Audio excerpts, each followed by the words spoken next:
সাধক অলৌকিক রহস্য ইউটিউব চ্যানেলের বহুদিনের সাবস্ক্রাইবার শ্রীমতী ডক্টর মৌসুমী দত্ত তাঁর নিজের ও পারিবারিক পরিসরে ঘটে যাওয়া বেশ কিছু অতি বিস্ময়কর দৈব অলৌকিক ঘটনা এই চ্যানেলে প্রকাশের উদ্দেশ্যে লিখে পাঠিয়েছেন। বাস্তব অনুভূতি, উপলব্ধি ও অভিজ্ঞতার ভিত্তিতে পরিবেশিত সেই সব দৈব অলৌকিক ঘটনাগুলিতে তার নিজের বয়ানেই আসুন প্রিয় দর্শক ও শ্রোতা, এবার আমরা প্রবেশ করব। আমি ও আমার কর্তা ডক্টর অমল দত্ত 2010 সালে শ্রী শ্রী গুরু মহারাজের প্রতিষ্ঠিত সংঘ ভারত সেবাশ্রম সংঘ শিলিগুড়ি ব্রাঞ্চ থেকে দীক্ষা গ্রহণ করেছি। প্রথমে তিনি দীক্ষা নিতে আগ্রহী ছিলেন না। স্বামীজিরা বাড়িতে এলে তাঁদের অনুরোধকেও আমার স্বামী বিভিন্ন প্রশ্ন করে মানা করে দিয়েছিলেন। যেদিন দীক্ষা নেওয়ার দিন ছিল সেদিন আমি একাই কর্তার অনুমতি নিয়ে দীক্ষার সামগ্রী নিয়ে বাড়ি থেকে রওনা দেওয়ার মুহূর্তেই হঠাৎ তিনি বলে উঠলেন, দাঁড়াও, আমিও যাব তোমার সঙ্গে। তারপর তিনি চট করে স্নান সেরে ধোয়া পোশাক পরে সঙ্গ নিলেন। আমি রিক্সা করে যেতে যেতে ভাবছিলাম যে একা যেতে দেবে না, তাই সঙ্গে যাচ্ছে হয়তো। আমি গত 1 বছর ধরে শ্রীমৎ স্বামী প্রণবানন্দজি মহারাজ, যাকে সবাই শ্রী শ্রী গুরু মহারাজ বলে ডাকেন, ওনার কাছে প্রতিদিন প্রার্থনা করতাম কৃপা করে তাঁর শিষ্যত্ব যেন উনি আমাদের দেন, ওনার মন্ত্র যেন পাই। এদিকে আমার কর্তা দীক্ষায় একদম বিশ্বাসী ছিলেন না। রিক্সা করে যেতে যেতে মিষ্টির দোকান থেকে ভোগের জন্য মিষ্টি কেনার কথা, সেটা একদমই আমি ভুলে যাই। সেটা তখনও আমার মনে পড়েনি। অবশেষে আশ্রমে পৌঁছে দীক্ষার স্থানে গিয়ে বসার সময় হঠাৎই মনে পড়ে যায়। বাধ্য হয়ে একজন সদ্য দীক্ষিত গুরুভাইকে অনুরোধ করে ভোগ আনাই। আমার কর্তা যথারীতি প্যান্ট শার্ট পরে গিয়েছেন। আমরা সেখানে বসতেই একজন মহারাজ বা স্বামীজি এসে আমার কর্তাকে বললেন, আপনি কি দীক্ষা নিতে এসছেন? আমার কর্তা ডক্টর অমল দত্ত বললেন, হ্যাঁ। তখন সেই মহারাজ বললেন, আপনাকে ধুতি পরতে হবে। আমার কর্তা বললেন, আমি ধুতি পরতে জানি না যে। তখন মহারাজ আবার বললেন, আসুন আমার সঙ্গে। আমার কর্তা ওনার সঙ্গে অন্য কক্ষে চলে গেলেন। কিছুক্ষণ পর আমি দেখলাম কর্তা প্যান্ট ছেড়ে লুঙ্গির মতন করে পেঁচিয়ে একটা ধুতি পরে এসে আবার আমার পাশে এসে বসলেন। এরপর আরেকজন স্বামীজি এসে জপের করগোনা শেখালেন, সেটাও কর্তা চট করে শিখে ফেললেন। আমি কর্তার কাণ্ডকারখানা দেখে অবাক হচ্ছি। এরপর দীক্ষা নিতে দীক্ষাগুরুর কক্ষে প্রবেশ করলাম। তখন একজনের দীক্ষা চলছিল। হঠাৎ আমার কর্তা আমার কানে বললেন, আমি কিন্তু শিব মন্ত্র নেব। আমি চমকে উঠলাম। এই ভেবে কর্তা কি করে জানলেন কি করে মন্ত্র নেয়ার মত? মন্ত্র তো শৈব মতে, বৈষ্ণব মতে, গানপত্য মতে, শাক্ত মতে ইত্যাদি মতে নেওয়া হয়। যদিও আমি আগের থেকে ঠিক করে রেখেছিলাম শিবাবতার শ্রী শ্রী গুরু মহারাজের শৈব মতে দীক্ষা মন্ত্র গ্রহণ করব শ্রীমৎ দীক্ষা গুরুকে অনুরোধ করে। সেটা কর্তারও ইচ্ছা জেনে অবাক হলাম যে এত দীক্ষার যিনি বিরোধী, পূজার বিরোধী, তিনি কিনা এটা বলছেন। যাই হোক, শৈব মতে দীক্ষা হলো আমাদের দুজনের। দীক্ষা কক্ষটাও ছিল দোতলায়। দীক্ষা গুরুদেব কানে মন্ত্র দেওয়ার পর হাতে এক টুকরো কাগজে মন্ত্রটা লিখে আমার হাতে দিয়ে বললেন, মা, মন্ত্রটা মুখস্থ করে কোনো জলাশয়ে, কুঁয়ো, নদী বা পুকুরের জলে ফেলে দিও, কেমন? দীক্ষা গ্রহণের পর আমরা সিঁড়ি দিয়ে নিচে নেমে এলাম। একতলায় পা যেইমাত্র দিলাম তখনই আমার কর্তা বলে উঠলেন, দীক্ষা মন্ত্রটা আমার মুখস্থ হয়ে গেছে। আমি 12 বার জপ করেও নিলাম সিঁড়ি দিয়ে নামতে নামতে। তোমার মুখস্থ হলো? আমি চমকে উঠলাম। ভাবলাম, এই হলো শ্রী গুরু মহারাজের কৃপা। কর্তার মতন অবিশ্বাসীকেও বিশ্বাসের পথে টেনে আনলেন। চমক তখনও বাকি আছে আমার জন্য। দীক্ষা নেওয়ার পর সেই আশ্রমেই দুপুরের অন্ন গ্রহণ করতে হয় ঠাকুরের ভোগ প্রসাদ রূপে নিয়ে। আমার কর্তা বললেন, বাড়ি চলো, জলখাবার খেতে হবে, খিদে পেয়েছে। হাতের মধ্যে যে ফল প্রসাদ রয়েছে তার থেকে মিষ্টি ও ফলটা এখানে একটু খেয়ে নিয়ে চলো, চলে যাই। মেয়ের জন্য অবশ্যই রেখো কিন্তু। আমরা বাড়ি ফিরলাম। বাড়িতে মেয়ে জলখাবার বানিয়ে রেখেছিল। সেটা খাওয়ার পর মেয়ে বলল, মা, আশ্রমে চলো, আজ তো আশ্রমে তোমাদের প্রসাদান্ন খেতে হবে। আমিও প্রসাদ নেব। বাবা, চলো তুমিও। সাথে সাথে কর্তা বললেন, তোরা যা, আমি হোটেলে খেয়ে নেব, চিন্তা করিস না। আমার তখন কিছুই বলার ছিল না। তিনি যে দীক্ষা গ্রহণ করেছেন এটাই ঢের। বাধ্য হয়ে মা ও মেয়ে আবার আশ্রমের উদ্দেশ্যে রওনা হলাম। শর্টকাট করে তাড়াতাড়ি আশ্রমে পৌঁছতে হবে। সময় তখন দুপুর 2:30 বাজে। শর্টকাট করতে গিয়ে ট্রেন লাইন পড়ে। সেখানে গিয়ে দেখি একটা মালগাড়ি দাঁড়িয়ে রয়েছে লাইনে, রাস্তা আটকে। বাধ্য হয়ে 10 মিনিট অপেক্ষা করার পর রিক্সা ছেড়ে গুরু মহারাজের নাম করতে করতে মালগাড়ির নিচে দিয়ে জীবনে প্রথম, অবশ্যই শেষবার পার হলাম। আবার রিক্সা ধরে আশ্রমে পৌঁছলাম। তখন শেষ ব্যাচ বসেছিল। ভাবছিলাম হয়তো আজ আর প্রসাদ জুটবে না কপালে। যাই হোক, জুটল। আমাদের প্রসাদ অন্ন খাওয়ার শেষে পাত গুটিয়ে উঠতে যাব, তখন দেখি আমার কর্তা সাইকেল চালিয়ে আশ্রমে এসে উপস্থিত। তিনি এসে পরিবেশন করা স্বামীজিকে বললেন, আমাকে একটু অন্নপ্রসাদ দিন, আমি আজই দীক্ষা নিয়েছি, আসতে দেরি হয়ে গেল আমার। সেই স্বামীজি তাকে বললেন, ভোগের অন্ন তো শেষ হয়ে গেছে অমলবাবু, দাঁড়ান দেখি কি করা যায়। আমার কর্তা তখন কাগজের পাতা নিয়ে খেতে বসে গেছেন। সকলেই অবাক চোখে বসে সবকিছু দেখছে। সেই স্বামীজি বড় বড় ডেচকি কাঁচিয়ে ডক্টর অমল দত্তের আন্দাজ মতো ভাত আর বালতি থেকে শেষ ডাল পাতে ঢেলে দিলেন। সবজি, তরকারি, চাটনি, পায়েস সব তখন শেষ। আমি দেখলাম আমার কর্তা শুধু ডাল ভাত চেটে পুটে খেয়ে দিব্যি উঠে পড়লেন। কিন্তু তিনি যে ভালো ভালো খাদ্য ছাড়া খেতে চান না, তিনি কিনা তৃপ্তির সঙ্গে প্রসন্ন মনে খেয়ে উঠলেন, এটা আমার গুরুর কৃপা ছাড়া আর কি বলা যায় বলুন তো।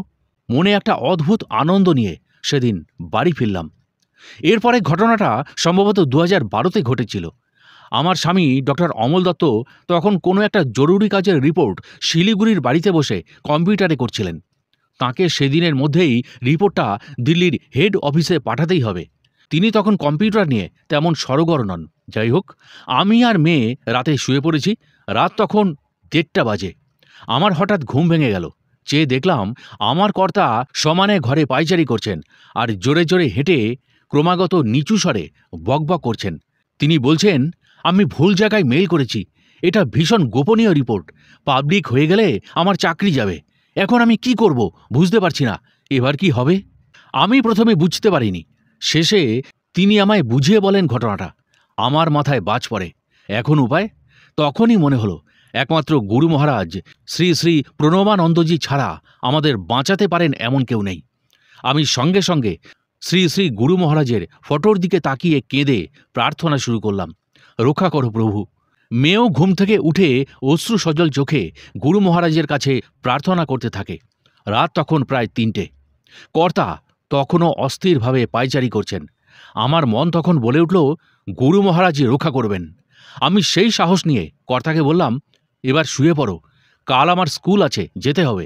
দেখো, শ্রী শ্রী গুরু মহারাজ ঠিকই রক্ষা করবেন, তাঁর প্রতি বিশ্বাস রাখো, তিনি রক্ষাকর্তা আমাদের। কর্তা বললেন, তোমার এত বিশ্বাস ওনার প্রতি? আচ্ছা দেখি উনি আমার চাকরি বাঁচান কিনা, আমাদের কৃপা করেন কিনা তোমার গুরু মহারাজ। আজ ওনার পরীক্ষা। আমি ও মেয়ে অনেক কষ্টে আমার স্বামীকে ঘুম পাড়াই। তখন আমি একটা বেসরকারি স্কুলে শিক্ষকতা করি। পরের দিন সকালে কর্তাকে নিয়ে স্কুলে যাই। স্কুল তখনও বসেনি। স্কুলের গেটে আমার কর্তা ডক্টর অমল দত্তকে দাঁড় করিয়ে স্কুলের যে কম্পিউটার টিচার ছিলেন তাকে ডেকে আনি গেটের কাছে। কর্তাকে বললাম তাকে সবটা বলতে। সেই শিক্ষক কম্পিউটার নিয়ে পড়াশোনা ও চাকরি করে এসছেন বেঙ্গালুরু থেকে। তিনি সব শুনে বললেন, ঘাবড়াবার কিছু নেই, আপনি ঠিক জায়গাতে মেইল পোস্ট করেছেন, নিশ্চিন্তে বাড়ি যান। আমরা হাঁপ ছেড়ে বাঁচলাম। আমি বলে উঠি, দেখলে তো আমাদের গুরু মহারাজ কত জাগ্রত, কৃপালু, দয়াবান ঈশ্বর। বলেছিলাম না, তাঁর কৃপায় আমরা রক্ষা পাব। কর্তা ডক্টর অমল দত্ত মাথা নেড়ে সম্মতি জানালেন। বিকেলে স্কুল থেকে ফেরত আসার পর তিনি বললেন, মেনে নিয়েছি, গুরু মহারাজ আছেন আজও, তাঁর প্রতি বিশ্বাস আমার জেগেছে। আজ আমার কর্তা প্রতি মুহূর্তে শ্রী শ্রী গুরু মহারাজের প্রতি বিশ্বাস ও ভক্তি নিয়ে জীবনের পথে এগিয়ে চলছেন। তাঁর জীবনে প্রচুর বাধা বিপত্তি এসছে, কিন্তু গুরু মহারাজের প্রতি বিশ্বাস তাঁকে সব সংকট থেকে বার করতে সাহায্য করেছে। একেই হয়তো বলে, বিশ্বাসে মিলায় কৃষ্ণ, তর্কে বহুদূর। আরেকটা ঘটনা বলি, যেটাও গুরুর প্রতি বিশ্বাসের কথা। এটাও 2012-13 সালের ঘটনা। এর আগে আমি বিভিন্ন উৎসব ছাড়াও প্রতি মাসে রবিবার করে সংঘের শিলিগুড়ি আশ্রমে যেতাম। প্রতি রবিবার আশ্রমে যজ্ঞ অনুষ্ঠান হয়। আমার বাড়ির থেকে টানা 1 রিকশাতে যাওয়া যায়। তখন টোটোর এত চল ছিল না। অটোতে যেতে হলে রিজার্ভ করে যেতে হতো। তবে বাড়ি ফেরার অসুবিধা হতো বিস্তর। রাত 8টার পর না পাওয়া যেত আশ্রমের ওখান থেকে অটো, না পাওয়া যেত রিকশা। অনেকটা হেঁটে তবেই সেগুলো জুটত। তাও হয়তো টানা নয়, ভেঙে ভেঙে আসতে হতো। রাত 9টা, 9:30 বেজে যেত। একবার সঙ্গে আমার মেয়ে গেছে আশ্রমে, এখনও সে দীক্ষা নেয়নি। যাই হোক, যজ্ঞ পূজা আরতি শেষে প্রসাদ নিয়ে আশ্রমের গেটে এসে দেখলাম কোনো কিছুরই চিহ্ন নেই। ভক্তরা এসেছে স্কুটার, সাইকেল, মোটর সাইকেল কিংবা আশপাশ থেকে দলগতভাবে। আমাদের বাড়ি বেশ দূরে, অন্য পাড়ায়। আশ্রম হচ্ছে সুভাষপল্লী, আর আমাদের বাড়ি বাবুপাড়ায়। ওদিকে যাব কেবল আমি আর মেয়ে। রাত তখন 9টা বাজে। সঙ্গে উচ্চ মাধ্যমিক পড়ুয়া আমার মেয়ে। মেয়ে বলল আমাকে, মা, আমরা যাব কি করে? জেলের পাশে রাস্তাটা ভালো নয়, আর অন্য পাশে রাস্তাটাও তো অনেক ঘুরে যেতে হবে, প্রচুর হাঁটতে হবে। আমার ভয় করছে। আমি তাকে বললাম, গুরু মহারাজের ওপর বিশ্বাস রাখো, দেখবে কিছু একটা পেয়ে যাব আমরা। মেয়ে বলে উঠল, দেখি তো তোমার গুরু মহারাজ কি পাঠান, আজ কিভাবে বাড়ি ফিরবো আমরা। আমি বললাম, গুরু মহারাজ জানেন তোকে সঙ্গে এনেছি, শীতকাল, রাস্তায় লোকজন নেই, উনি রক্ষা করবেন। কথাটা প্রায় শেষ করেছি, আর সামনেই দেখলাম একটা রিক্সা এসে দাঁড়িয়ে পড়ল। রিক্সাওয়ালা জিজ্ঞাসা করল, কোথায় যাবেন? আমি বললাম, বাবুপাড়া যাব। কত ভাড়া নেবে তুমি? সে বলল, যা সঠিক হবে তাই দেবেন, আগে তো উঠুন রিক্সাতে। আমি আর মেয়ে উঠে পড়ি তৎক্ষণাৎ। রাস্তায় মেয়েকে বললাম, দেখলি তো গুরু মহারাজের কৃপা, ওনাকে তোর বিশ্বাস করতেই হবে, আপন করতেই হবে, তবেই কৃপা লাভ হয়। মেয়ে বলল, হ্যাঁ মা, শ্রী শ্রী গুরু মহারাজকে আর আমি পরীক্ষা করতে যাব না, আমার ওনার উপর বিশ্বাস হয়ে গেছে। এই রকম আরেকবার আশ্রম থেকে ফেরার পথে মেয়ে তো কিছুতেই হাঁটতে পারছিল না। তখন সে বলল, দূর, গুরু মহারাজ আমাদের কৃপা করবেন না, একটাও রিক্সা পাঠাবেন না। আমি বললাম, গুরু কৃপা হি কে বলাম। অমনি দেখলাম একটা রিক্সাওয়ালা এসে হাজির। সে নিজেই বললেন, যাবেন নাকি কাকিমা? আমার পাড়ার নাম বলে আমি রিক্সাতে উঠে পড়ি। যথারীতি সেই পথে মালগাড়ি রেললাইনে থাকায় লং রাস্তা ঘুরিয়ে সে সাবধানে আমাদের বাড়ি পৌঁছে দেয়।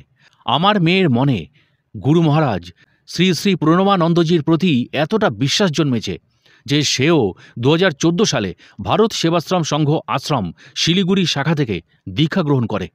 এখনকার সময়ে সবচেয়ে বরিষ্ঠ স্বামীজি শ্রীমৎ স্বামী অরুণানন্দজি মহারাজের কাছ থেকে, যিনি এখনও জীবিত ও শতায়ুর কাছাকাছি বয়সে রয়েছেন। আমার মেয়েকে অনেকেই বলেছে, তুই কুমারী অবস্থায় দীক্ষা নিলি, বিয়ের পর যদি তোকে শ্বশুরবাড়ির কথায় অন্য কোথাও বা অন্য গুরুর কাছে দীক্ষা নিতে হয় তখন কি করবি? আমার মেয়ের সাপ কথা, হাজব্যান্ডকে বলবো গুরু মহারাজের দীক্ষা নিতে। আমি অন্য গুরুর কাছে কখনোই দীক্ষা আর নেব না। আমি স্বামীকে ছাড়তে রাজি, কিন্তু প্রাণ থাকতে গুরু মহারাজকে ছাড়ব না। তিনি কৃপা করেছেন, তার মর্যাদা রাখবই রাখব। এরপরের ঘটনাটা 2013 সালের সেবার মহাকুম্ভ প্রয়াগে। আমি, আমার কর্তা, আমার মেয়ে এবং আমার এক ভাসুরপো ঠিক করলাম কুম্ভ মেলায় যাব আর সঙ্গমে স্নান করব। শিলিগুড়ি থেকে শিয়ালদা গেলাম।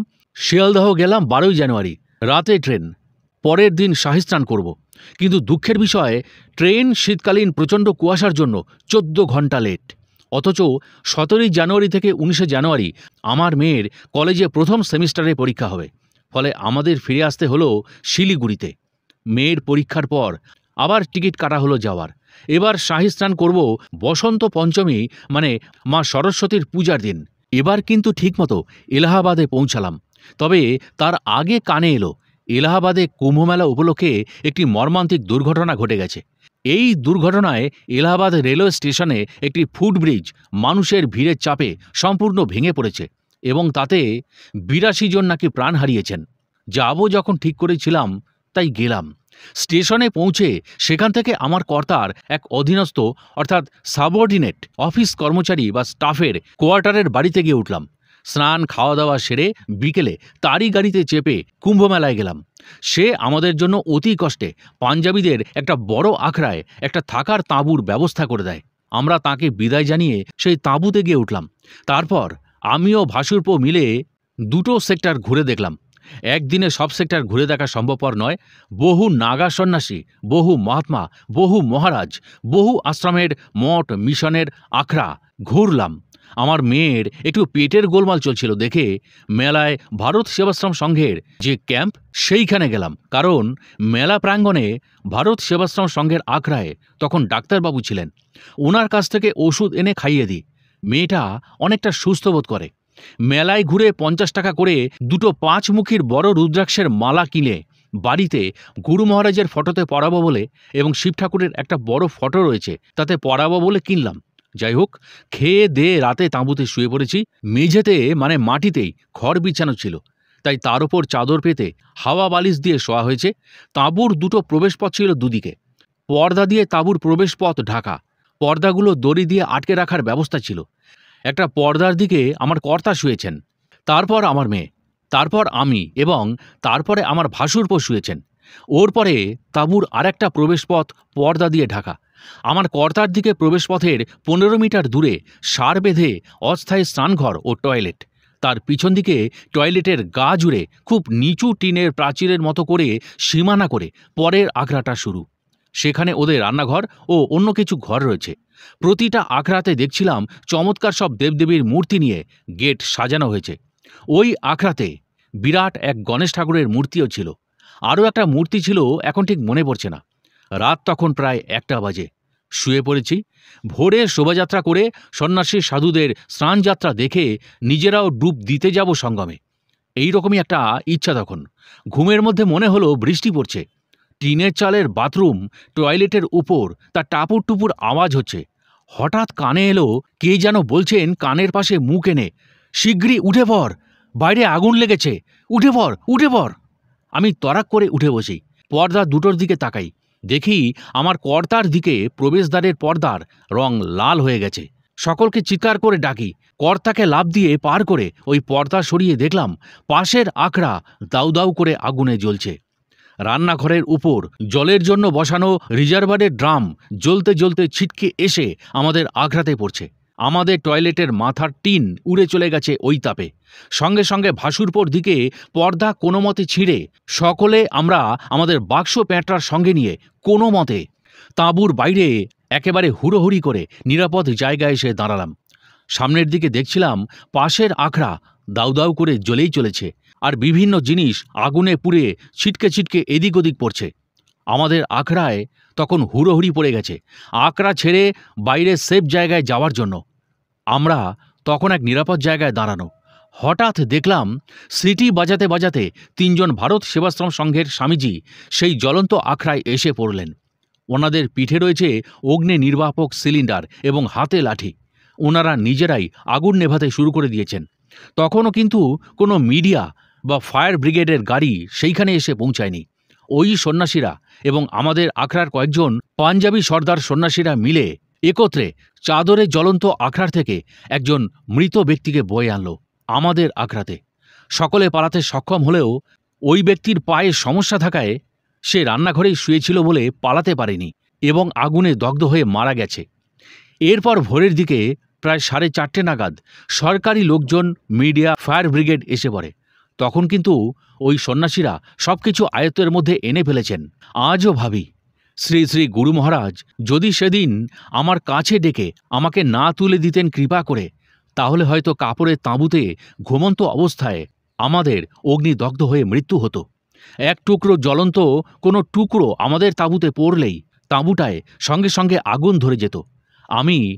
আমরা হাত জোর করে ক্রমাগতই গুরু মহারাজকেই ডাকছিলাম সকলকে রক্ষা করার জন্য। আমি আজীবন তার কাছে কৃতজ্ঞ থাকব আমাদের সকলকে রক্ষা করার জন্য। এই জন্যেই বলা হয়ে থাকে, রাকে হরি মারে কে। আমাদের গুরু ভগবান সেদিন স্বয়ং হরি হয়ে রক্ষা করেছিলেন। আর একটা কথা না বললেই নয়, তা হলো সঙ্ঘের সাধু সন্ন্যাসীরাই বা কেমন করে জানতে পারলেন ওই আখড়াতে আগুন লেগেছে। সেখানে সব জায়গাতে পুলিশ, আর্মি, সরকারি পাহারাদার ইত্যাদি সবসময় মজুদ ছিল, কারণ সেটা কুম্ভমেলা। তারাই বা আসতে এত দেরি করল কেন? এই পরিপ্রেক্ষিতে বলে রাখি, সম্পূর্ণ কুম্ভমেলায় প্রতিবারই নাকি ভারত সেবাশ্রম সংঘের সন্ন্যাসীদের দায়িত্ব থাকে ঘোড়ায় চেপে সব আখড়া, মঠের সন্ন্যাসীদের, মহাত্মাদের পরিচালনা করে স্নান করাতে নিয়ে যাওয়ার। এই জন্য তাঁরা সর্বক্ষণ ব্যস্ত থাকেন। বেশিরভাগ ক্ষেত্রে তাঁরা নিজেরাই হয়তো কুম্ভ স্নান করতে পারেন না। তাই বোধহয় শ্রী শ্রী গুরু মহারাজ হরিদ্বারে এক কুম্ভমেলাতে আগুন লাগায় নিজের যোগ বলে বহু ভক্ত, বহু মানুষ অবস্থান করছিলেন। সেখানকার ক্যাম্প এবং তার আশেপাশে আগুনকে পৌঁছতে দেননি, নিভিয়ে দিয়েছিলেন।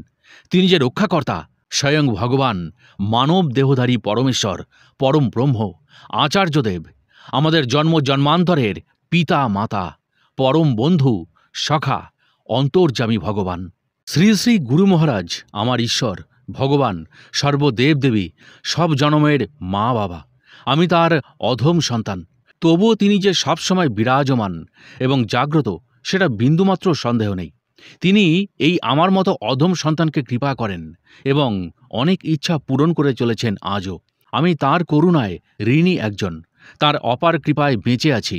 আমার ইচ্ছা পূরণ তাঁর দ্বারা কেমনভাবে হয়েছে কয়েকটা ঘটনা জানাচ্ছি এবার। সালটা তখন 2023। আমি তখন দিল্লিতে গিয়েছি মেয়ে ও স্বামীর কাছে। মেয়ে তখন ওর বাবার সঙ্গে দিল্লিতে রয়েছে, নিজের পিএইচডি করছে। কর্তা মেয়ের সঙ্গে থাকছেন, মেয়েকে একা রাখবেন না বলে। আমি দিল্লি আর শিলিগুড়ি করে বেড়াচ্ছি, কারণ শিলিগুড়িতে আমার বৃদ্ধা মা আর বোনের মেয়ে আমার কাছে রয়েছে। ফলে প্রতি মাসে 15 দিন দিল্লি আর 15 দিন শিলিগুড়িতে কাটাতে হচ্ছিল আমাকে। সেই বছর নীল পূজার সময় দিল্লিতে রয়েছি। দিনের বেলায় কাছাকাছি এক শিব মন্দিরে পুজো সেরে বিকেলে আমরা 3 জন দিল্লির ভারত সেবাশ্রম সংঘের শাখা আশ্রমে যাই। ওই আশ্রমটাকে অনেকে হাতি আশ্রমও বলে, যেহেতু মেইন গেটে 2টো হাতির মূর্তি রয়েছে। আমাদের পৌঁছতে প্রায় সন্ধ্যে 7টা বেজে গেল। ফুল, মালা, মিষ্টি, ফল দিয়ে পুজো দিলাম। হঠাৎ আমার ইচ্ছে হলো, গুরু মহারাজের মন্দিরে যখন এসেছি তখন আজ গুরুভোগ খেয়ে উপোস ভাঙব। কিন্তু এদিকে বেলা 4টে থেকে 4:30-এর মধ্যে রাতের প্রসাদ অন্নর জন্য টিকিট কাটতে হয় সেখানে, আর আমরা দেরি করে পৌঁছেছি। পুজো শেষ হতে রাত 8টা বেজে গেল। অফিস বলল আর টিকিট কুপন দেয়া হবে না আজকের জন্য, কাল আসুন, আগে ভাগে তখন পাবেন কুপন রাতের ভোগ প্রসাদের জন্য। এদিকে রাতের খাবারের ঘণ্টা বেজে গেল। আমি চুপ করে অফিসের বারান্দায় বসে আছি। ভোগ জুটবে না জেনে ফল, মিষ্টি, প্রসাদটুকু খেয়ে আমার কর্তা ও কন্যা কাছের মিষ্টির দোকানে চা, মিষ্টি ও সিঙ্গারা খেতে চলে যায়। আমার গরমের জন্য ইচ্ছা করছিল না, কেবল গুরুর প্রসাদ খেতে ইচ্ছা করছিল। ভক্তদের খাওয়া দাওয়া হয়ে গেলে স্বামীজিরা খেতে বসলেন। আমি একা বারান্দায় বসে আছি। কর্তা ও মেয়ে তখনও ফেরেনি। হঠাৎ আশ্রমের এক স্বামীজি এসে আমায় ডাক দিলেন, বললেন, চলুন, রাতের প্রসাদ গ্রহণ করবেন। আপনি তো নীল ষষ্ঠী করেছেন, এখন খেয়ে উপোস ভাঙুন। আমি বললাম, আমি তো কুপন কাটিনি, তাছাড়া আমার কর্তা ও মেয়ে ওই মিষ্টির দোকানে চা মিষ্টি খেতে গেছে। উনি বললেন, বেশ তো, ওরা ওখানে খাচ্ছে, আপনি খেয়ে নিন, তারপর অফিসে কুপনের পয়সাটা না হয় দিয়ে দেবেন। চলুন, আর দেরি করবেন না, দেরি হয়ে গেছে। অন্যান্য স্বামীজিরা আপনার অপেক্ষায় বসে আছেন। আমি তখনই ওনার সঙ্গে গিয়ে অন্নপ্রসাদ গ্রহণ করলাম। কাগজে একটু নিয়ে নিলাম কর্তা আর মেয়ের জন্য। নিয়ে বাইরে এসে শুনলাম কর্তা আর মেয়ে চা, সিঙ্গারা, মিষ্টি খেয়ে পেট ভরিয়ে এসেছে। তারপর আশ্রমের অফিসে গিয়ে কুপনের টাকার কথা বলতে ওখানে আমাকে বলা হলো, কুপনের জন্য টাকা দিতে হবে না, বরং যদি আশ্রমকে এমনিতে চাঁদা হিসাবে কিছু দিতে চান দিতে পারেন। আমি তখন 350 টাকা দিলাম। গ্রহণকর্তা বললেন, আগামীকাল গুরু মহারাজকে এই টাকাটা দিয়ে ফল মিষ্টি পুজো দেওয়া হবে, তাই আপনার নাম ও গোত্র বলুন। পরের দিন আমার মেয়ের জন্মদিবস ছিল, তাই তার নাম আর গোত্র বললাম। মনে মনে ভীষণ খুশি হলাম যে আগামীকাল গুরু মহারাজের কাছে মেয়ের নামে পুজো চড়বে এবং আজ গুরুর কৃপায় তাঁর আশ্রমে প্রসাদ পেলাম। এইভাবে তিনি আমার ইচ্ছা পূরণ করলেন। তিনি যে অন্তর্যামী পরম ব্রহ্ম। আমার একমাত্র বোনের জীবন তখন ছারকার হয়ে গিয়েছিল তাঁর ব্যক্তিগত সম্পর্ক ও বিয়ের জন্য। গুরু মহারাজের কাছে প্রার্থনা করে তাকে প্রাণে বাঁচান তিনি কৃপা করে। সে 2বার গৃহত্যাগ এবং 3বার পদ বেছে নিয়েছিল। তখন তাকে গুরু মহারাজ রক্ষা করেছেন। সেও আশ্রম থেকে দীক্ষা পেয়েছে। আমি গুরু মহারাজের কাছে বোনের জন্য কৃপা ভিক্ষা করে নিজের কাছে ফিরিয়ে এনেছি। সে এখন খুব ভালো আছে। তার মেয়েরও জীবন গুরু দীক্ষার পর সুপথেই চলেছে। গুরুর কৃপায় ইচ্ছা পূরণের আরও একটি ঘটনা বলবো। এবছর অর্থাৎ 2025 সালের শ্রাবণ মাসে খুব ইচ্ছা হলো কলকাতার ভারত সেবাশ্রম সংঘের হেড অফিসে যাব, শ্রী গুরু মহারাজের সিদ্ধ আসন দর্শন করার জন্য। উনি যে স্বয়ং শিবাবতার, ওনাকে আমি শিব জ্ঞানে পুজো দেব। ওনার কৃপায় 3য় সোমবার এবং মঙ্গলবার ওনার ওখানে যেতে পেরেছি, পুজো দিয়েছি এবং 2 দিনই দুপুরের ভোগ প্রসাদ গ্রহণ করেছি। এটা আমার পরম সৌভাগ্য যে উনি আমার ইচ্ছা পূরণ করেছেন। বোন বলেছিল একটা জপের মালা তার জন্য আনতে। মালা তো কিনলেই হয় না, সেটাকে অভিষেক করিয়ে তারপর জপ করতে হয় সেই মালাতে। আমি মালা কিনে কোনো এক সোমবারে বিষ্ণু মহারাজকে দিয়ে অভিষেক করিয়ে এনে বোনকে দিয়েছি। সে এখন তাতেই জপ করে। এইভাবেই শ্রী শ্রী গুরু মহারাজ, ভারত সেবাশ্রম সংঘের প্রতিষ্ঠাতা প্রণবানন্দজি আমাদের 2 বোনের ইচ্ছা পূরণ করেছেন। তাই সবসময় বলি, গুরু কৃপাহি কেবলম। আমাদের সামনে বা বলা ভালো বাড়ির উত্তর পশ্চিম কোণে যে বাড়িটা রয়েছে সেটা কামাখ্যাদা কণাদিদের বাড়ি। কণাদিরা দোতলাতে থাকেন। একতলায় একটা ফ্ল্যাটে থাকে রবি বলে একজন ব্যক্তি। সে বিবাহিত নয় এবং ভীষণ ধার্মিক। সে খুব ঠাকুর ভক্ত, বিশেষ করে শিব ভক্ত। তার কাছে নর্মদেশ্বর শিব আছে। সে ওঙ্কারেশ্বর দর্শন করে এসেছে। যাই হোক, তার কাছে দুটো নন্দী ঠাকুর থাকায় সে একটা নন্দী ঠাকুরের মূর্তি কণাদিকে দিয়ে আসে। বলে, মামি, তুমি তোমার শিব ঠাকুরের পাশে রেখে পুজো করো। কণাদি রোজ শিব ঠাকুরের সঙ্গে নন্দী ঠাকুরকে ভোগ দেন। এই শ্রাবণ মাসে একদিন সব ঠাকুরদের পুজোর সময় ভোগ দিয়ে পুজো দেন, কিন্তু হয়তো ভুলবশত নন্দী মহারাজ ঠাকুরকে ভোগ দেননি। পুজো সারা হয়ে গেল।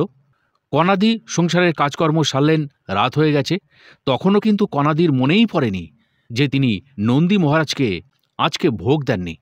পরের দিন রবি প্রায় রেগে মেগে কণাদিকে গিয়ে বলল, মামি, তোমাকে নন্দী ঠাকুর দিলাম আর তুমি সামলাতে পারলে না। দেখো তো তোমার নন্দী মহারাজ আছে কিনা সিংহাসনে। কণাদি সঙ্গে সঙ্গে ঠাকুর ঘরে গিয়ে দেখেন নন্দী মহারাজ সেইখানে নেই, উধাও হয়ে গিয়েছেন। তখন রবি আবার বলল, এসো আমার ঘরে এসো মামি।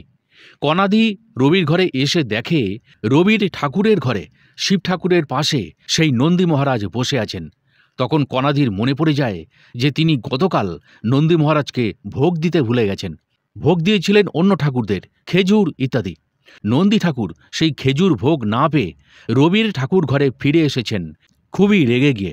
কণাদি তাড়াতাড়ি ভুল বুঝে খেজুরের প্যাকেটটা এনে রবির হাতে দিয়ে বলে, রবি, তুই আজই ঠাকুরদের ভোগ যখন দিবি তখন এই খেজুর ভোগ দিস। নন্দী ঠাকুরকে খেজুর দিয়ে ভোগ অবশ্যই দিবি কিন্তু। তারপর কণাদি নন্দী মহারাজের কাছে প্রণাম করে ভুলের জন্য ক্ষমা চেয়ে নেন। আমার বাড়িতে দুটো গোপাল ঠাকুর রয়েছে। তারা ভীষণ দুষ্টু। যখনই তাদের চুল পরানো হয় তার পরের দিনই চুল দেখি তাদের মাথায় নেই, এদিকে ওদিকে ছড়িয়ে পড়ে আছে, কিংবা ঠাকুরের ঘরে কোথাও নেই। এছাড়াও চুড়ি বা কানের দুল পরিয়ে এলে কয়েকদিন পরেই দেখি এক হাতে চুড়ি নেই বা কানের দুল একটা নেই। কখনো দেখি হাতের বাঁশি গায়েব। 2023 সালে আমি সপরিবারে বৈষ্ণোদেবী দর্শন করতে যাই। কাটরা থেকে মায়ের জন্য রূপার ছত্র কেনার সময় গোপালের জন্য রূপোর মধ্যে পাথর বসানো কানের টপ কিনি। এরপর সেই বছর রূপোর বাঁশি বানাই এবং রূপোর গলার চেন বানিয়ে দিই। সব পরিয়ে দিই বড় গোপালকে। ছোট গোপালকে ঘরে থাকা গয়না পরিয়ে দিই। বেশ গম্ভীর গলায় বলি, গোপাল, তোমরা আমার ছেলে, মা হয়ে তোমাদের বলছি, খবরদার আর গয়নাগুলো হারাবে না, তাহলে তোমাদের আমি খুব বকা দেব কিন্তু। তবে আর চুল পরাবো না, বুঝতে পারছি গরম লাগবে। ঠিক আছে বাবারা, পরাবো না চুল তোমাদের। আশ্চর্য ব্যাপার, 2025 শেষ হতে চলল, আর কোনো কিছু তাদের গয়না বা বাঁশি আর হারাচ্ছে না বা তারা খুলে ফেলছে না। আর একটা ব্যাপার এখনও দেখি, যে কদিন বেশি গরম পড়ে সেদিন দেখি জলের গেলাসের ঢাকা গেলাস থেকে নিচে পড়ে আছে, অথচ ঠাকুর ওরা জল খান বোঝা যায়। শেষে বলি, ওই বকা দেওয়ার পর যখনই আমি পুজো দিতে যাই দেখি গোপাল ঠাকুর দুজনেই মুখটা একটু ঘুরিয়ে রাখে, হয়তো আমার ওপর রেগে আছেন। কিন্তু আমার মা যখনই পুজো দেন, সেটা যতই শর্টকাট বা যেভাবেই দেন না কেন, আমি নিজে গিয়ে দেখি সেই গোপাল দুজন মায়ের দিকে তাকিয়ে হাসি হাসি মুখে বসে আছেন। কি অদ্ভুত, তাই না? মা বলেন, গোপালরা আমাকে দিদিমা বলে খুব ভালোবাসে, তাই আমি যেভাবেই পুজো দিই না কেন তারা পুজোটা নেয়। তুই রাগী তো, তাই তোর পুজোটা নেয়, কিন্তু তারা তাদের অভিমান মুখ ঘুরিয়ে ব্যক্ত করে। ঠাকুরের লীলা সবসময় ঘটেছে মানুষের জীবনে, কিন্তু আমরা সেটা সহজে বুঝে উঠতে পারি না। যখনই মানুষ বিপদে পড়ে তখন আপ্রাণ ঠাকুরকে স্মরণ করে রক্ষা পাওয়ার জন্য। তবে সেই লীলা বোঝার ও অনুভব করার জন্য ঠাকুরের প্রতি বিশ্বাস দরকার, না হলে বুঝেও বুঝবে না সে বা তারা। এবার আমি একটা অদ্ভুত ঘটনার কথা আপনাদের বলবো। আমি, আমার কর্তা ও আমাদের মেয়েকে নিয়ে রওনা হলাম সেবার বৈষ্ণব মাতার দর্শনের উদ্দেশ্যে 2010 সালের ডিসেম্বর মাসে। জম্মু থেকে কাটরা পর্যন্ত ট্রেন লাইন হয়নি, তাই জম্মু থেকে বাসে করেই কাটরা গেলাম আমরা। রাতটা হোটেলে কাটিয়ে সকাল 9টায় বৈষ্ণব মাতার দর্শনের জন্য টিকিট কেটে রওনা হলাম। হোটেলে জিনিসপত্র সব রাখা রইল, সঙ্গে খাবার জল, কিছু দরকারি ওষুধ, পান খেতাম বলে পানের সব জিনিসগুলো, আর একটু চকলেট। মেয়ে একটা ঘোড়ার ওপর চড়ে আর একটাতে আমি চড়ে বসি। মেইন গেটে চেকিং সেরে আমার কর্তা হেঁটেই রওনা দিল। বলতে ভুলে গেছি যে মাকে পুজো দেব বলে বাড়ির থেকেই মায়ের জন্য শাড়ি, সিঁদুর, শাখা ও আলতা নোয়া নিয়ে এসেছিলাম, সেগুলো সঙ্গে করেই নিয়ে চলেছি। আমরা হোটেলে থেকেই মাখন, পাউরুটি আর চা ও এক টুকরো আপেল খেয়ে স্নান সেরেই রওনা হয়েছিলাম। আমি নিজে সুগারের রোগী, তাই জলখাবার ও ওষুধ খেয়ে যাওয়া সম্ভবপর ছিল না আমার। আমি আর আমার মেয়ে 3.5 ঘন্টা ঘোড়ায় চড়ে মায়ের মন্দিরের কাছে, অর্থাৎ দরবার থেকে প্রায় 1 কিলোমিটার আগে গিয়ে নামি। সেখান থেকে চেকিং সেরে আবার প্রায় 1 কিলোমিটার হেঁটে মায়ের মন্দিরে ঢোকার লাইন দেব। ঘোড়ার থেকে নামতেই দেখি আমার কর্তা ডক্টর অমল দত্ত ইতিমধ্যেই সেখানে উপস্থিত। তিনি আমাদের থেকে আধ ঘন্টা আগেই পৌঁছে গেছেন ওখানে। ঘোড়াওয়ালা তার এত তাড়াতাড়ি পৌঁছে যাওয়া দেখে একেবারে অবাক।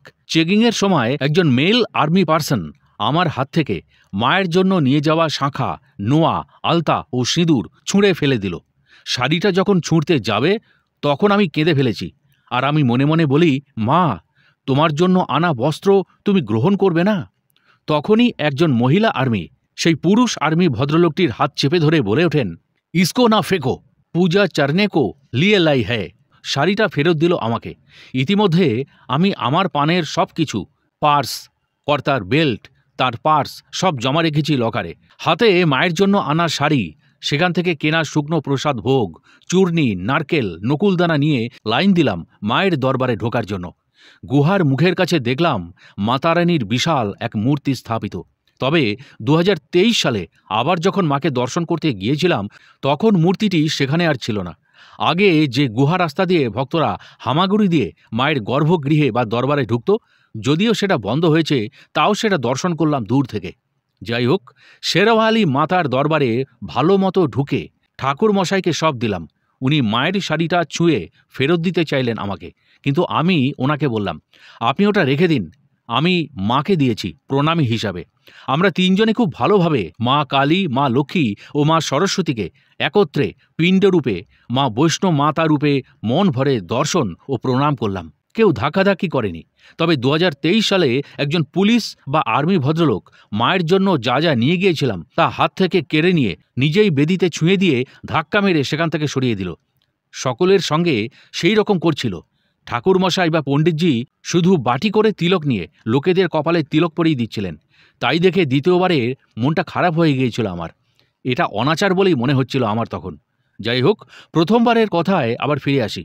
আমার তখন পারিবারিক একটা ভয়ঙ্কর ঝামেলা চলছিল। মাতা রানীকে মনে মনে সমস্যাটার সমাধান করে দেওয়ার জন্য প্রার্থনা করে মাকে দেবীর প্রণাম মন্ত্র বলে প্রণাম সেরে বাইরে বেরিয়ে এলাম। তারপর নারকেলের টুকরো সংগ্রহ করে ও চরণামৃত সেবন করে কম্পাউন্ডের মধ্যে থাকা একটা রেস্টুরেন্টের মধ্যে চা আর একটু খাবার খেয়ে ভৈরবনাথকে ভৈরব ঘটিতে দর্শন করার উদ্দেশ্যে রওনা হলাম। যথারীতি আমি ও মেয়ে ঘোড়ায় আর কর্তা তখন হেঁটে। সেই মন্দির আরও উঁচুতে এক পাহাড়ের চূড়ায়। আকাশ তখন পরিষ্কার ঝকঝক করছে। ইতিমধ্যে আমার মেয়ে একটা লাঠি সংগ্রহ করেছে। সে তার বাবার সঙ্গে হেঁটে নামবে কাটরাতে ফেরার জন্য। আমার কর্তা বললেন আমাকে ঘোড়ায় চড়ে নামতে, কারণ শরীরটা আমার ভারী আর পায়ে জুতো পরে হাঁটতে কষ্ট হবে বলে। কথায় কথায় কর্তামশাই আমার ওপর ভীষণ রেগে গেলেন। তিনি মেয়ের হাত ধরে নামার পথ ধরে গটগট করে হাঁটা শুরু করলেন। আমি প্রচণ্ড ভয় পাই ও বিপদে পড়ে যাই তখন। এবার আমি ভাবলাম, আমি কি করব? ঘোড়া যাওয়ার পথ ও হাঁটার পথ দুটোই আলাদা। দ্বিতীয়ত, আমার কাছে তেমন বেশি টাকা সঙ্গে নেই। তৃতীয়ত, সন্ধেও প্রায় নামতে শুরু করেছে। চতুর্থত, আমার কর্তা হয়তো মেয়েকে নিয়ে সিঁড়ি পেরিয়ে শর্টকাট পথ ধরবে এবং আমি তাকে খুঁজে পাবো না, কারণ সিঁড়ি দিয়ে টাল সামলে নামা আমার একার পক্ষে হয়তো পসিবল হবে না। ষষ্ঠত, হাতে লাঠি না থাকলে শরীরের ব্যালেন্স থাকবে না, গড়িয়ে পড়ে যাবার ব্যাপার থাকতে পারে। মাকে মনে মনে স্মরণ করা মাত্র ডান দিকে তাকাতেই দেখলাম একটা বাড়ির ছাদ রাস্তার বরাবর উচ্চতায় রয়েছে। সেখানে একজন কমবয়সী মহিলা ও একটি 18-19 বছরের ছেলে এবং একটি বালিকা বসে আছে। সামনে পায়ের কাছে রাখা একটি হাঁটার জন্য লাঠি। আমি তাদের কাছে লাঠিটা আমাকে দেওয়ার জন্য অনুরোধ করতেই মহিলাটি বলে উঠলেন, জরুর জরুর, এ লো লাঠি তুম, লেকিন याद रखना काटरा पहुंचते ही किसी भक्त को यह लाठी देना। ओ से जो पहाड़ चढ़ते हैं माता रानी को दर्शन करने जा रहे हो, गलती मत करना। আমি মায়ের উদ্দেশ্যে কৃতজ্ঞতা জ্ঞাপন করে প্রণাম ঠুকে লাঠিটা হাতে নিয়ে নিচের দিকে নামার জন্য হাঁটা শুরু করলাম একাই। মিনিট 5 হেঁটে দেখলাম আমার কর্তা মেয়েকে নিয়ে রাস্তার পাশে দাঁড়িয়ে আমার জন্য অপেক্ষা করছেন। এরপর তিনজনে আমরা একসাথে নিচে নেমে আসি খুব ভালোভাবে। নিচে কাটরায় নেমেই আমরা দাঁড়ালাম প্রধান গেটের ভেতর দিকে। 2 মিনিটও কাটেনি, আমার কর্তা যেখান থেকে নিজে লাঠি ভাড়া করেছিলেন তাকে ফেরত দিয়ে এসছেন। আমি লাঠি হাতে দাঁড়িয়ে আছি আর ভাবছি কাকে দেব লাঠিখানা। সকলেই লাঠি হাতে পাহাড়ের দিকে এগোচ্ছে। হঠাৎ দেখলাম প্রায় 12-13 জনের একটা দল এলো। এরাও হেঁটেই যাবে মাতাকে দর্শন ও পুজো করতে। তাঁদের সকলের হাতে লাঠি রয়েছে, কেবল একজন বৃদ্ধার হাতে লাঠি নেই এবং তিনি এদিক ওদিক তাকাতে তাকাতে হাঁটছেন। আমি প্রায় দৌড়ে গিয়ে তাঁর হাতে লাঠি ধরিয়ে দিয়ে এলাম এবং বললাম, মা, এই লাঠিটা নিন, চলতে আপনার কাজে লাগবে, সুবিধা হবে। উনিও হেসে লাঠিটা নিলেন এবং হাত তুলে আমাকে আশীর্বাদের ভঙ্গি করে দলের সঙ্গে এগিয়ে গেলেন। ওনার চাহনি দেখে আমার মনে হলো উনি যেন আমাকেই খুঁজছিলেন। আমার মনে তখন খুব প্রশান্তি এলো। লাঠিটা ওনার হাতে ধরিয়ে দিয়ে জয় মাতাদি বলে হোটেলে ফেরত এলাম। সেদিন রাত তখন প্রায় 10:30 বাজে। পরের দিন সকালে ঘুম থেকে উঠে দেখি পাহাড়ের সেদিনের সব চূড়া বরফ পড়ে প্রায় সাদা হয়ে গেছে। বিরাট সমস্যায় পড়েছিলাম সেদিন। সেটি ধীরে ধীরে কমা শুরু করলো এবং শেষে সম্পূর্ণ শেষ হয়ে গেল মায়ের অসীম কৃপায়। আবার 2023 সালে যাই মায়ের দর্শনের জন্য। রাস্তাঘাটের অনেক পরিবর্তন হয়েছে। অর্ধকুমারী থেকে আর একটা রাস্তা তৈরি হয়েছে বাঁধানো, সেটি এবং শেড দেওয়া। তাতে মারুতি ভ্যান যাত্রী নিয়ে যাওয়া আসা শুরু করেছে। মাতার দরবারে মন্দির থেকে ভৈরব ঘাটি পর্যন্ত রোপওয়ে হয়েছে। যাত্রীরা সহজেই তার মাধ্যমে উপরে ভৈরবনাথকে দর্শন করতে যাচ্ছে। মা বৈষ্ণোদেবীর আর একটা মহিমার ঘটনা এবার বলবো আপনাদের। আমরা তো জানুয়ারি মাসে ভায়া দিল্লি হয়ে শিলিগুড়ি ফিরে এলাম। তখন আমি বেসরকারি একটা ইংরেজি মাধ্যম স্কুলের শিক্ষিকা। আমি তখন একটা টিউশনি করতাম। ক্লাস 10-এর একটি ছাত্রকে তার বাড়ি যেতাম পড়াতে। সেই ছেলেটি যদিও অন্য স্কুলে পড়তো, তবে আমার কাছে সে এসএসটি বিষয় পড়তো। সে হঠাৎ জানায় যে সেই বছর ফেব্রুয়ারিতে, মানে ফেব্রুয়ারির 1 তারিখে ওর মাসিরা, মামা, মা আর মাস্তুতো ভাই বোনেরা মা বৈষ্ণোদেবীর দর্শনে যাচ্ছে। আমার কাছ থেকে কিভাবে যেতে হয় সব বিস্তারিত ওর মা এবং ও জেনে নেয়। ওরা কাটরাতে পৌঁছে ঠিক করে সারা রাত ওরা পাহাড়ে চড়বে, অর্থাৎ 13-14 কিলোমিটার মায়ের মন্দিরে যাওয়ার রাস্তা হাঁটবে এবং ভোরে মায়ের দরবারে পৌঁছে মঙ্গল আরতিও দর্শন করবে। সেই মতো ওরা রওনা হয়। তবে পাহাড়ে তখন প্রচুর বরফ পড়েছে, ফলে রাস্তাঘাট বরফে একেবারে ঢাকা। ওরা তখন পোশাক ও জুতো পরছিল। তখন অর্ধকুয়ারির পর রাস্তাটা ভাগ হয়ে গেছে মায়ের মন্দিরের দিকে যাওয়ার জন্য, একটা লং একটা শর্ট। রাত তখন 1:30 কি 2 বাজে। ওরা ঠাকুরের জয়ধ্বনি দিতে দিতে এবং মাঝে মধ্যে নিজেদের মধ্যে কথা বলতে বলতে এগোচ্ছিল। ওই ডিভাইডারের কাছে এসে ওদের পথ তখন গুলিয়ে গেছে। কোন পথ দিয়ে তাড়াতাড়ি যাবে তাও বুঝতে পারছে না। তার ওপর সেদিন প্রচণ্ড ঠান্ডা পড়েছিল। রাস্তায় সেই সময় কোনো তীর্থযাত্রীও নেই আশেপাশে। আসলে সর্বক্ষণ রাস্তায় লোক চলাচল করে কাটরা ও মায়ের দরবারে যাওয়া রাস্তায়। রাত বলতে শুধুই লাইটের ঝকমকানি আর সূর্যালোক থাকে না। একেবারে সবসময় জনসমাগম চলতে থাকে। ঘুম বলে কোনো কিছুই মানুষজনের চোখে ওই এলাকাতে নেই। অথচ সেই সময় ওদের ওখানে কারোর দেখা নেই। চারিদিক কুয়াশায় একেবারে ঢাকা।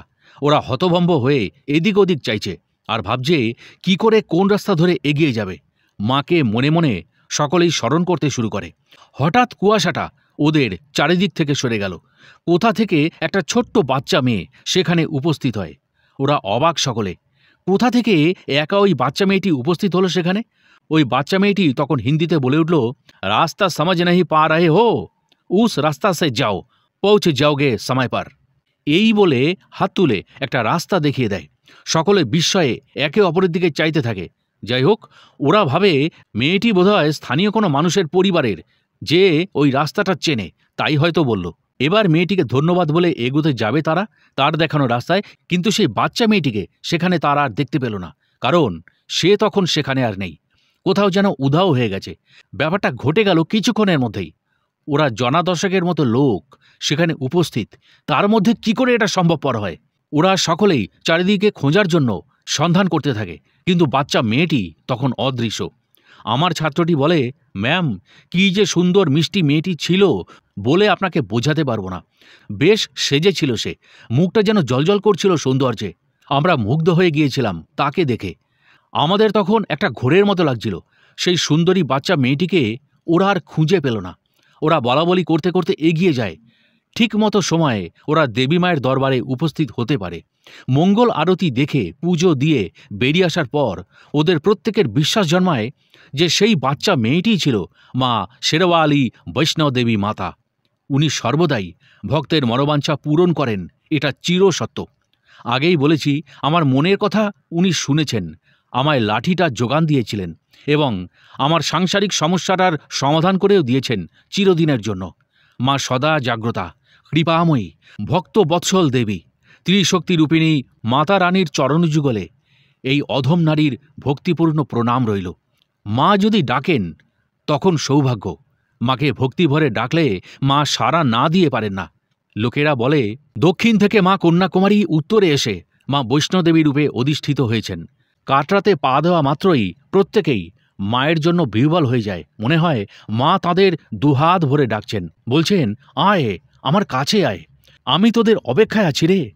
কাটরা থেকে মায়ের দরবারে রাস্তা দিয়ে যেতে যেতে আপনিও যে কত মায়ের কৃপা মহিমা শুনতে পাবেন বিভিন্ন ভক্তদের কাছে বা নিজে অনুভব করবেন, তা বলে বোঝাতে পারবো না। জয় মাতা দি। আপনার জীবনে যদি কোনো দৈব অলৌকিক সত্য ঘটনা থাকে, তবে আপনি সরাসরি সাধক অলৌকিক রহস্য চ্যানেলের স্টুডিওতে এসে আমার সঙ্গে পডকাস্টে অংশ নিতে পারেন। হোয়াটসঅ্যাপে আপনার পরিচয় দিয়ে যে নম্বরে আমার সঙ্গে যোগাযোগ করবেন, সেই হোয়াটসঅ্যাপ নম্বরটি হল 9875585972।